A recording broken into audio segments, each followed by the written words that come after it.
channel live for those of you who are following us there.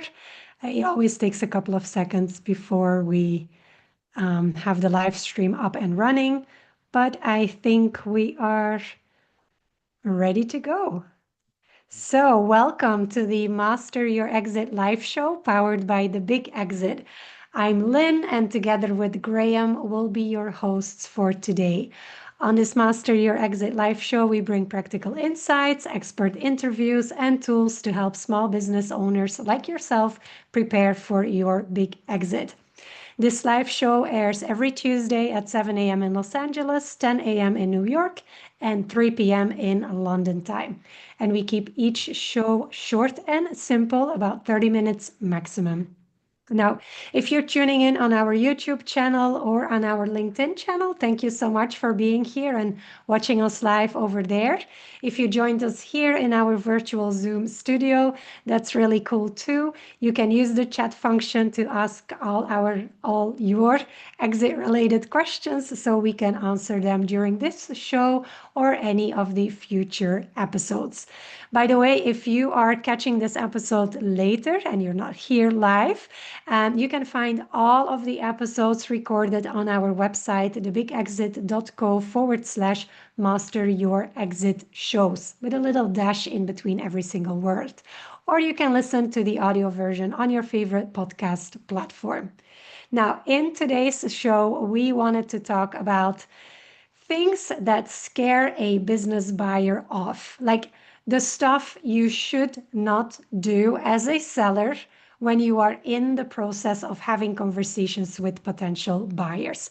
Showstoppers, red flags, absolute things that you should 100% avoid during these conversations as a seller. So, Graham, we were just a couple of minutes before starting the live stream. We were like, what do we really want to talk about today? And what's the kind of stuff that we really want to share with our audience? And you said, why don't we talk about the things that you should absolutely not do when you're selling a business and having a conversation with buyers? And this is almost, I was wondering episode 30, but I think it's episode 28 or 29. And we've never, ever talked about this specifically, about this topic, about absolute showstoppers you shouldn't do or you shouldn't say when you're in the process of conversations with potential buyers. And you immediately were thinking about a couple of things that you have either experienced yourself or clients have experienced and are like, this is the stuff we need to share with our audience because it can break a deal if they actually do them. So what was the first thing that popped into your mind when we were talking about this? Yeah, Lynn, great to be here again. And I think a few things, let's just start with this, is remember any business sale is there's a relationship that underpins that. And it's a question of trust between buyer and seller.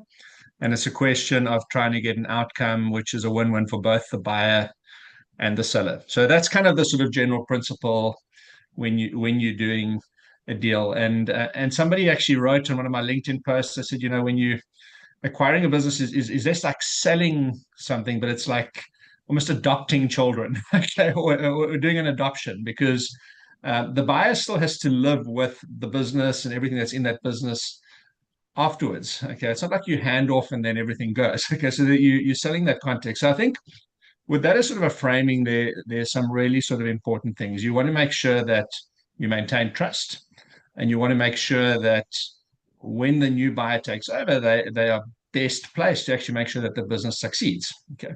So there's a few things, and I'm going to use a real life example. I was party to a deal more as an observer than anything else. We did an independent valuation for the buyer just to kind of ground truth their process, but we weren't actively involved with this deal. And this was a deal that had gone all the way through to actually signing of the legals. There was a binding offer in place. There was due diligence had been performed. The buyer had done quality of earnings, had done everything. And at the 11th hour, this deal collapsed. So I'm going to use that as a bit of a case study and maybe cover three things from that. And there's a bunch of other things I'm sure we'll talk to. But I think this is not made up stuff. This is real life. And I think that's what makes it powerful. But in this instance, I think there were three things that in hindsight were red flags. Okay. We had a professional, willing buyer with money and all of those sorts of things, and they were serious buyers. In this case, the seller had never sold a business before. They'd been in the business for 30 years, built a good business, but they were first time sellers, like many sellers are. Okay. Yeah, which is most of the sellers, right? Especially the clients that we get to work with. They've been running this business for a significant amount of time, build it from the Yeah. ground up, often are majority, if not 100% shareholders of the business, or maybe with a co-founder, they're in there, never attracted any investor money, so never had any Yeah. like conversations about selling parts of the business and all of that stuff. So I think that's for most of our clients, if not 100%, that is the case, right? So whenever they get Yeah. into this process, it's like they've never done this before and Absolutely. probably And will never do it again either. that's right. I mean, that's the case in 99% of the time, So what had happened here is the seller had never done a deal before. But the big red flag, actually, in hindsight, is they refused to bring in professional help. So the buyer had even said to them, that said, listen, we're negotiating, we're doing a deal. The buyer said to them, we suggest you actually bring in an advisor who can ensure that you negotiate fairly and all those sorts of things. And they said no. They said we're going to do it ourselves.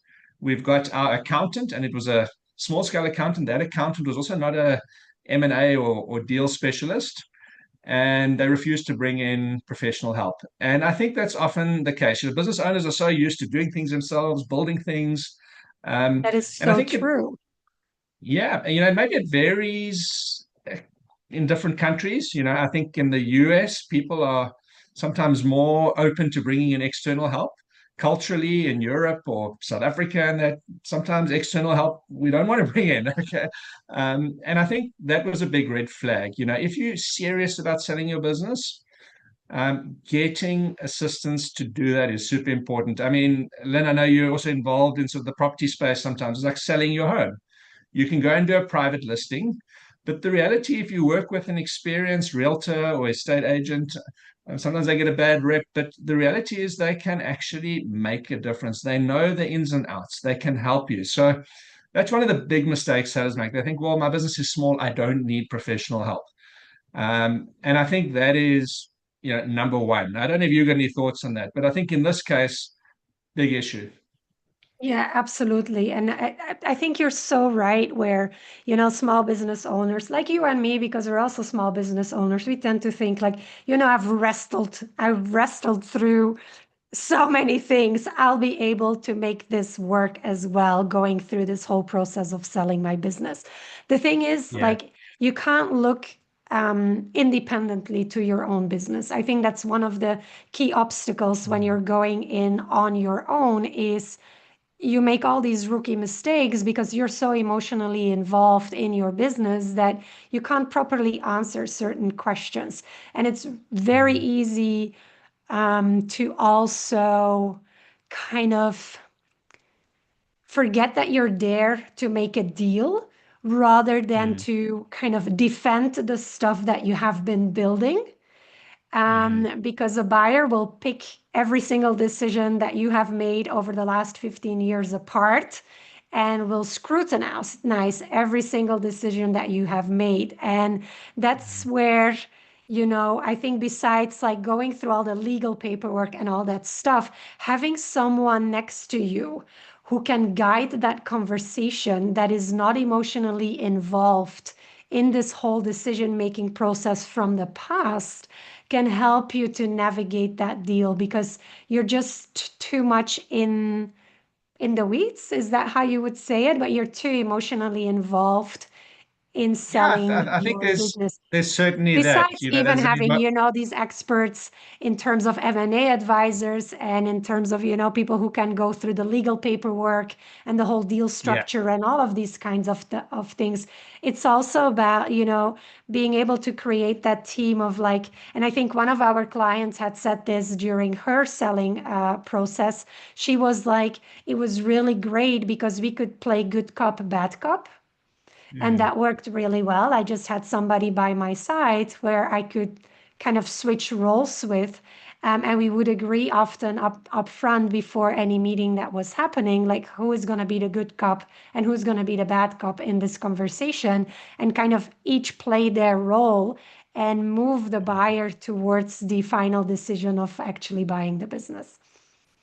yeah, absolutely. I mean, I think so. There's that aspect, just having somebody independent, but also there's just somebody who's been there and done that before. They know the ins and outs. It's not about winning. It's also knowing how the game works and what the rules of the game are. So I use an analogy. You might be an experienced walker or hiker, okay, but if you're going to go hiking in the Alps for the first time or in the Himalayas, go trekking in the Himalayas, you want to have a local guide who knows the weather patterns and who's been there, seen that, experienced that. So having the right advisor is important. But I think the big red flag here again was the refusal by the seller to actually Mm. bring in or even consider bringing in, wise counsel. I think was the big red flag here. Yeah, so did it make it for the buyer a red flag because he felt like, or she felt that the seller was not taking the process seriously? Was that kind of like how the buyer interpreted this I, th- situation? I think, yeah, I think, as I say, this upfront, they were like, they acknowledged. They said they're inexperienced sellers, and that's why the buyer here said, "Hey, I think you should get some independent advice." And I think the seller in this case was a mixture of naivety and maybe saying, "Well, why do I want to spend a few £1,000s or euros or whatever on bringing in an advisor? I keep more for myself."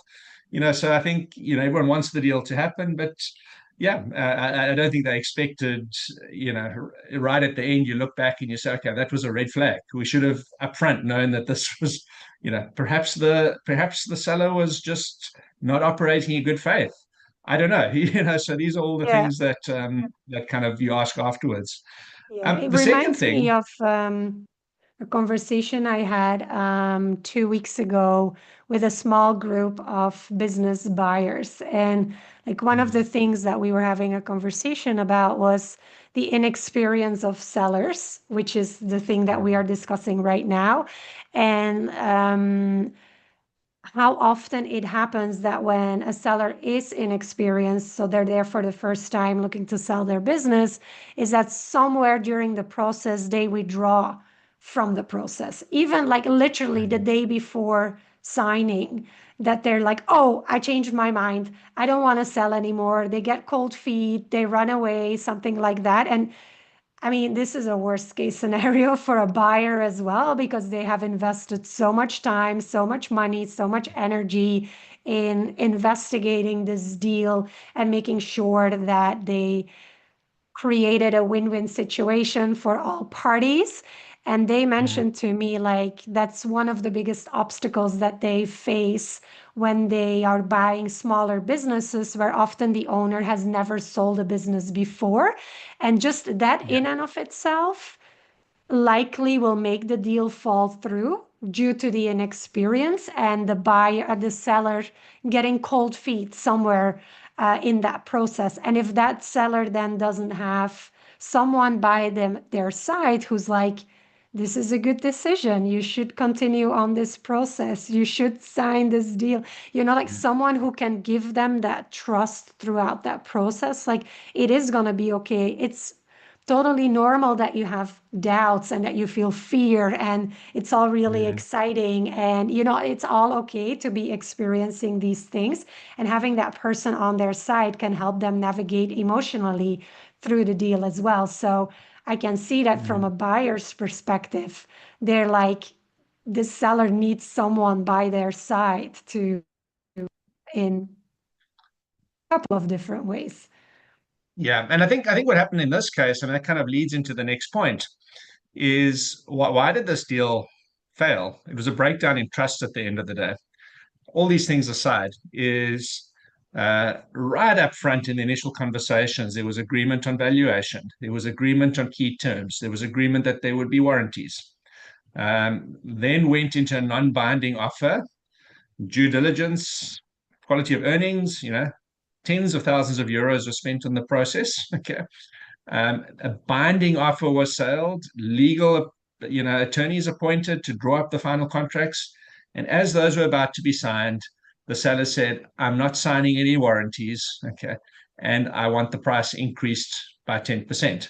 Now, that was one of two things. Okay. Is like if they had that advisor, they would have known you don't, once you've agreed key terms, unless there's a material change, unless something comes up in the due diligence that says, hey, actually what you presented is not true. You can't. It's a bit like a marriage. You don't go and say on the first date, hey, yeah, I want to have 3 kids, and you both agree that you want 3 kids, and as you're standing there in front of the altar. One says, actually, no, listen, I've changed my mind. I don't want children anymore. you know, it's a little bit like that, right? You kind of, you trust, you build on that trust. And I think that's another key red flag is if terms or material terms that have been agreed change without reason through a process, those things start to undermine the trust. And again, these two are interlinked, right? Because an experienced advisor would have said, listen, negotiate hard and negotiate up front, and then the process flows. So I see that a lot with inexperienced sellers or even inexperienced buyers. They think, oh, they've got this guy on the calls. Okay. They're not going to run away down the aisle because all their friends and family and everyone's around there, and they think they have power at the end of the process. A deal is not a power game. A deal is about a consensus and an alignment game. And yes, there are people who play the game that way. But I think, yeah, ultimately in the space we play, that's not a good way to go about business. 100%. Yeah.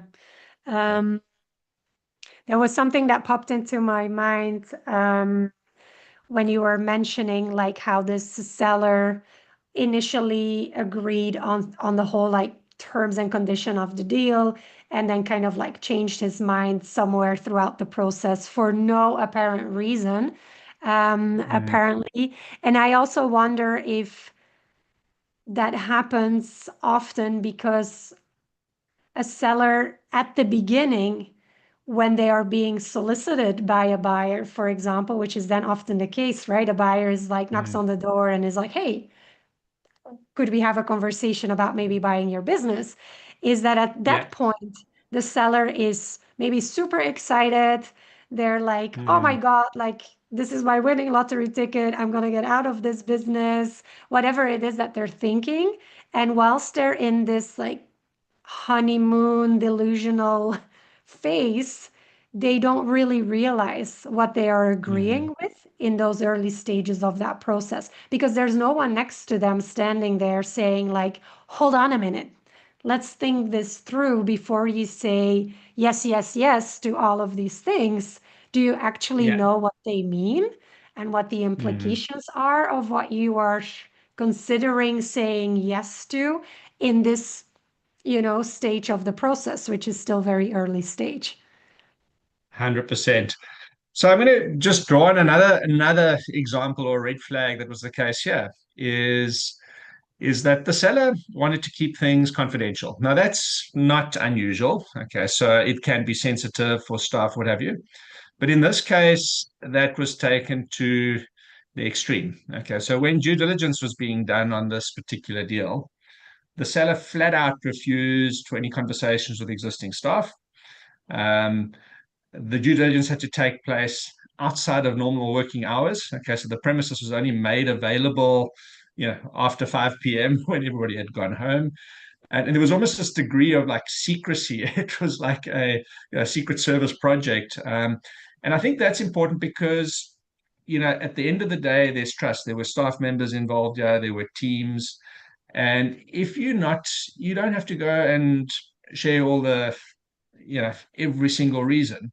That's why this adoption thing comes out quite nicely. One of the ladies commented on my post on this, and she said, if you don't tell your staff or your team, or at least some of the trusted people, she said it's a bit like the adoption metaphor. It's like good morning, kids. Here's your new mom and dad. Now I'm just going to run to the store and not come back. So I thought that was like, I had a chuckle when I My heard that. goodness. You have to have a bit of trust. There's got to be some people in the business because, even if the deal does happen, what are you handing over? So, you know, yes, there's confidentiality, but you have to be able to bring some of your staff and some of your team into that trust circle. We're not talking about, a listed deal which has got price sensitivity on markets and all of that. And in that instance, there's insider trading and all these things. We're talking about small and medium businesses, and at some point you got to understand where that line between secrecy versus like a pragmatic view on confidentiality is important. So I think that's something important as well. Sometimes you don't pick it up until it's too late, but yeah, I think that was a big red flag in this instance. I can imagine also from a buyer's perspective. I mean, one of the worst things that, I mean, happens or could happen in a deal is you buy a business and then at some point the original owner walks away and you're left with this business and you need to run it, right? Mm, And ideally it can run without the owner.